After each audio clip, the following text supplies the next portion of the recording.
Well, you found us, America's longest-running movie talk show, the Film Freak Movie Interview. Leo Quinones with you, and I'm not a movie critic. Never was, never will be. I'm just a guy who loves movies. And if you go to the multiplex now, and you look up and you see the digital displays of all the movies that are out there, I'll be honest with you. There's a lot of empty calories out there, okay? But I want to turn you on to a movie that's going to fulfill you from the inside. It's going to fulfill your soul. It's a passion project. It's out in select theaters now. You should not walk. You should run to go see it. I'm talking about Jon Favreau's Chef. You will leave the theater happy and hungry. I guarantee it. Now, there's a lot of ways I can cover this. I can read an interview. I can spit some words back to you, blah, blah, blah. No. We are going right to the source. We're going to dive in deeper than anyone can because that's what we do. Please welcome to the Film Freak Movie Interview, the one, the only. How you doing, Jon Favreau? I'm doing good.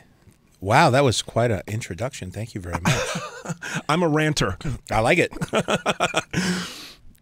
Can I start on a morbid tone? Uh-oh, okay. If you're about to walk the Green Mile, you know, dead man walking, what would your last meal be? Wow, that's a hard one. Why? Because there's so many things I like. There's you only get one meal. I would. It could be anything. It could be anything. Grandma's lasagna. I haven't had that in many years. She passed away. Oh, I think 10 years ago. You always want the flavors and the foods that you had growing up. So I think Grandma's lasagna would be what I'd want, or baked ziti. Is this back east in Queens? Yeah, and she's in the Bronx. That's the Italian side of my family. Clearly, because you don't want the Jewish side cooking the lasagna. Tell me about it. Was that like on a Sunday, every Sunday?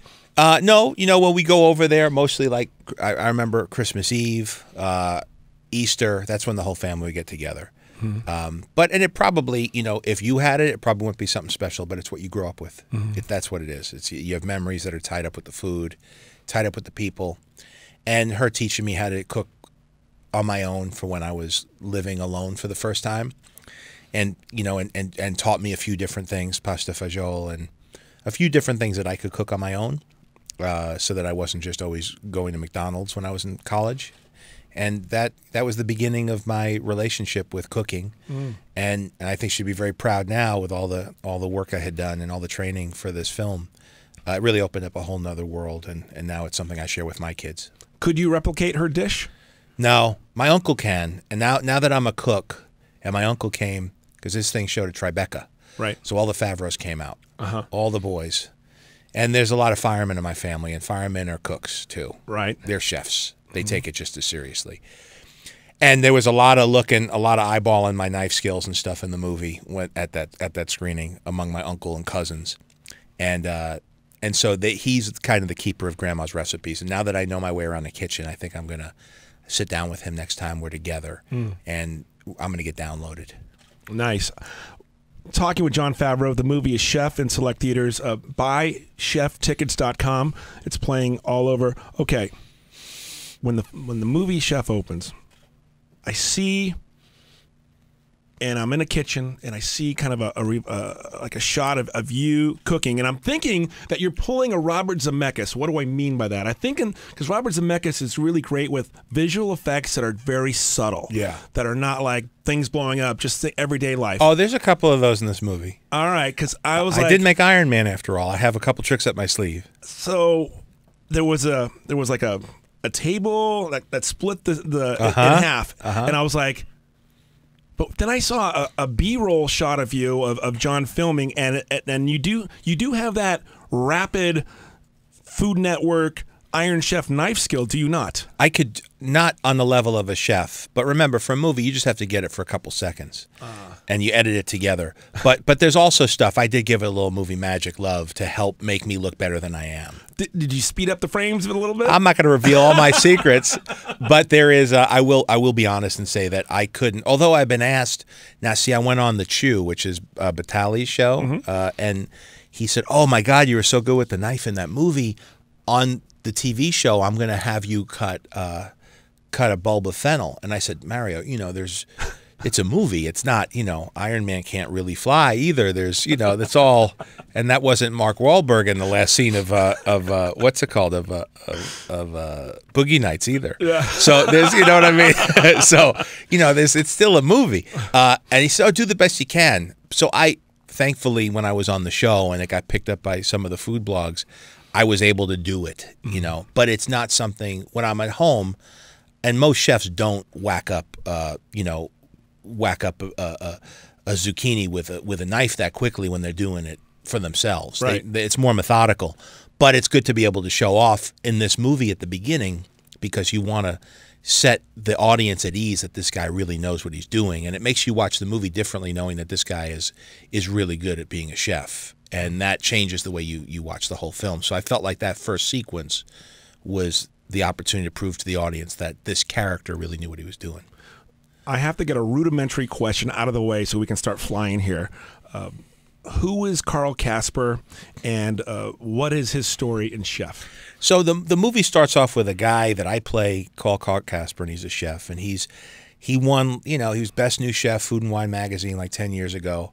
He was getting a lot of press. He started off in Miami cooking food with his kitchen crew. He ended up going to L.A., to Brentwood, opened up you know, he joined a French restaurant called Gauloise that's owned by Dustin Hoffman in the film. Riva. Yeah. And you get the sense that this guy has been cooking the same food for the same customers for 10 years and totally has lost his muse, has lost his passion. And now he's going to cook something different because the big food critics coming in, they find out Oliver Platt plays him, who incidentally his brother is Adam Platt, who's a very famous food critic. And so he decides that he's going to change the menu, and he's pressured by his boss not to, and stick with the old favorites. He gets ripped apart by the critic and ends up inadvertently getting into a Twitter war with him, which leads to him losing his temper, having a big tirade. It's caught on YouTube, and he loses his whole career. He gets fired, and he's got to start from scratch. And he ends up going back to Miami with his son, 10-year-old boy from his divorced marriage, and they end up going cross-country with a food truck. And that's how he starts off again. He starts building up from nothing and starts cooking with passion the food that he connected with. And that's the journey of the film. There's something I always believe. You got to have it critically, and you got to have it commercially to be somewhat of a big success in Hollywood. And I want to know, where were you, what exact point in your professional career when this genesis of Chef took you? I understand it's a very short writing period for you. And tell me where exactly you were and how you were able to knock it out in such a short amount of time. I wrote it in a matter of a couple weeks, and I had done that once before when I wrote Swingers very early on in my career. But it's misleading, because when you write something that quickly, you've been thinking about it for a while. It's been bouncing around in your head.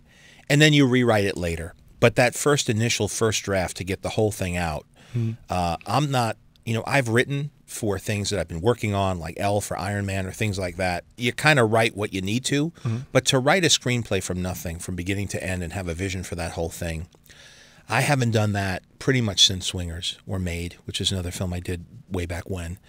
And so I wanted to make sure that I got the whole thing out, because there's a lot of unfinished screenplays in my drawer. And if you stop writing, sometimes it's like remembering a dream. It goes away, you can't get back to it.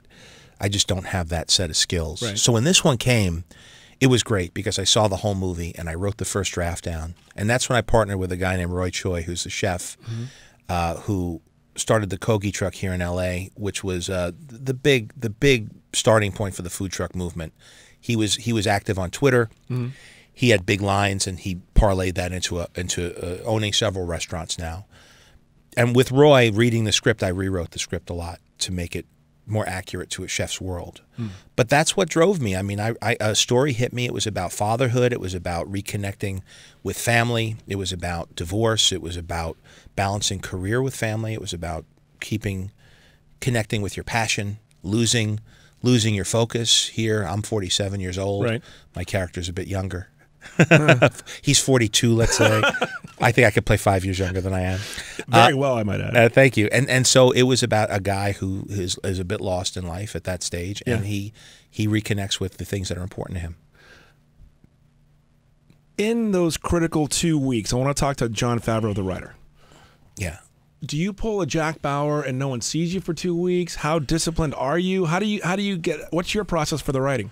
Well, I mean, the biggest curse is that the most distracting thing in your house is the thing you're writing on, which is a computer, because you got everything there. You got the internet, you got people messaging you, emails, Twitter, everything's on that computer. So it's a lot different than the last time I wrote. Because are you guilty of having like social media when you're trying to watch a movie? Yeah, no, not in the theater. I don't. No, do no, it. At home. At home, yeah. Well, there's a lot of multitasking going on at the house. Okay, let's go back to you. Is. And I've been involved with. I've been about 5 years on Twitter, so I'm pretty well versed in social media for a man of my years.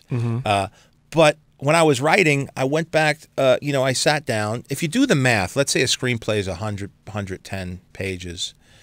You do the math. If you could force yourself to write, 10 pages a day, that's less than 2 weeks. Now, you don't always do 10 pages, but if you wake up in the morning and you write and you knock out a few pages, and then you make sure that you write again in the afternoon, and if something hits you at night when you can't fall asleep and you write some more, you can get a first draft out in less than a month. It's not, but you have to be disciplined and you have to know where you're going. And you got to not go back and keep rewriting yourself. You got to just push through. And then once you get that script out, then you read it, maybe you show it to people that you trust, and then you start to judge it. But when you're writing it for the first time, you got to take that hat off and just power through it. And that's the hardest part, because you're just laying it on the line. You're writing stuff, you don't know where it's coming from. It's all coming from some weird subconscious part of your brain when you're in a flow. And you're reading stuff that you don't even know where it's going. And it's not always good, but it'll get you to the next step where you could start polishing it and refining it. Talking with Jon Favreau. The movie, of course, is Chef. I see the movie.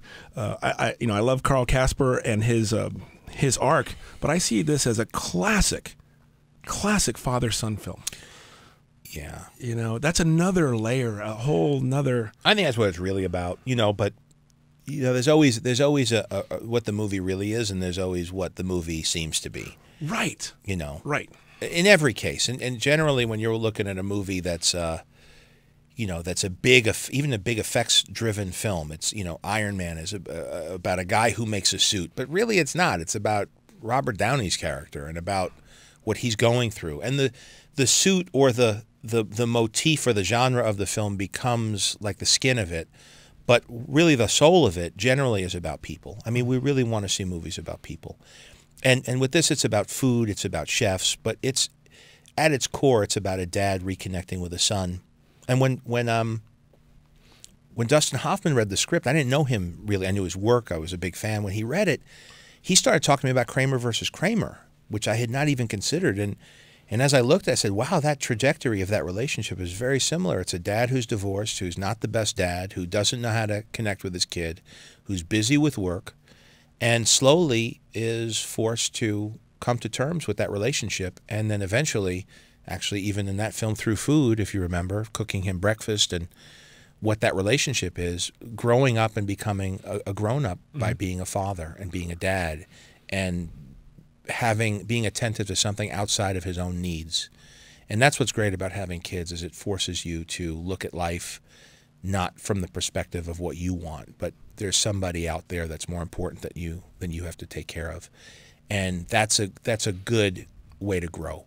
And that's what this character goes through. Of course, that's not front and center, but the way he reconnects with his passion ultimately is by reconnecting with the people who are closest to him.